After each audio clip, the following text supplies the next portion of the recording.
किसान भाइयों नमस्कार। आप सभी का स्वागत है हमारे चैनल में। इस वीडियो में हम बात करेंगे अफीम की फसल में कौन कौन से एमिनो एसिड का प्रयोग करना चाहिए।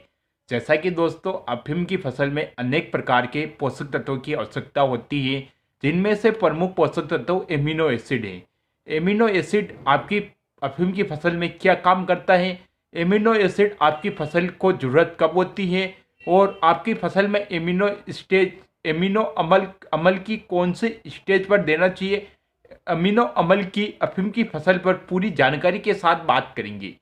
तो दोस्तों आप हमारा वीडियो शुरू से लेकर अंत तक जरूर देखें। वीडियो अच्छा लगे तो वीडियो को लाइक और अधिक से अधिक किसान साथियों के साथ शेयर भी जरूर करें।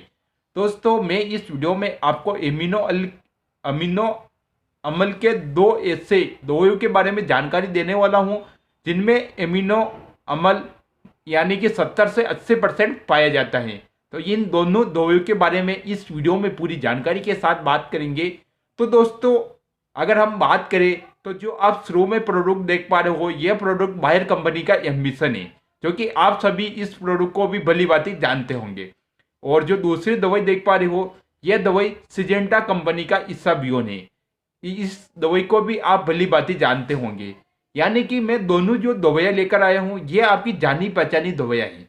दोनों के बारे में बारीक बारीक से बात करते हैं। तो सबसे पहले लेते हैं हम सिजेंटा कंपनी का इसाबियोन। दोस्तों सिजेंटा कंपनी का इसाबियोन सिजेंटा कंपनी का आता है, जो कि एक भारत में नंबर 1 कंपनी सिजेंटा है। दोस्तों अगर इसाबियोन के अंदर टेक्निकल की बात करें तो यह एक जैव आधारित लिक्विड जैव यानी जैविक क्रिया वाला एक अमल तैयार किया गया है। और यह इसके अंदर एमिनो एसिड 62% का कॉम्बिनेशन होता है। एमिनो एसिड के अलावा भी इसमें ऑर्गेनिक एवं इनऑर्गेनिक कार्बनिक पदार्थों का कॉम्बिनेशन पाया जाता है। दोस्तों इसका उपयोग आप फसल की छोटी सी अवस्था पर से प्रयोग कर देना चाहिए, क्योंकि एमिनो एसिड आपकी फसल में इसके फायदे की बात करें तो एमिनो एसिड आपके पौधे में प्रकाश संश्लेषण की क्रिया को तेज करता है, पौधे की ग्रोथ बढ़ाता है, पौधे में हरापन लाता है और पौधे को एकदम ब्लैक कलर पर लेकर आ जाता है। अगर किसी भी फसल का कलर बिगड़ रहा है, पीलापन आ रहा है, तो उस पर एमिनो एसिड का प्रयोग करने से एमिनो एसिड की पूर्ति हो जाने की वजह से एकदम हरापन आ जाता है। तो इस प्रकार से आप सिजेंटा कंपनी के इसाबियोन का प्रयोग कर सकते हैं।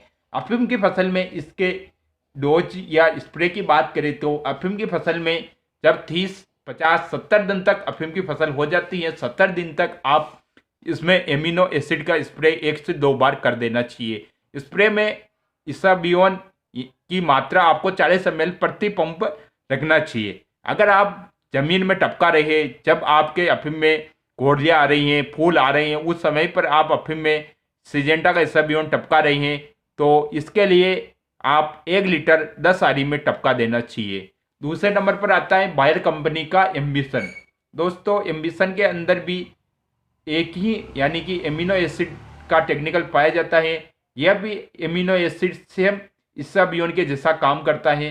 इसको भी आप अगर स्प्रे कर रहे हैं तो 70 दिन की अवस्था से पहले 2 बार आप इसका अफीम की फसल में स्प्रे कर सकते हैं। अफीम की फसल में अगर आप इसका स्प्रे करने के बाद जमीन में भी टपकाना चाहते हैं तो 1 लीटर 10 आरी में टपका देना चाहिए।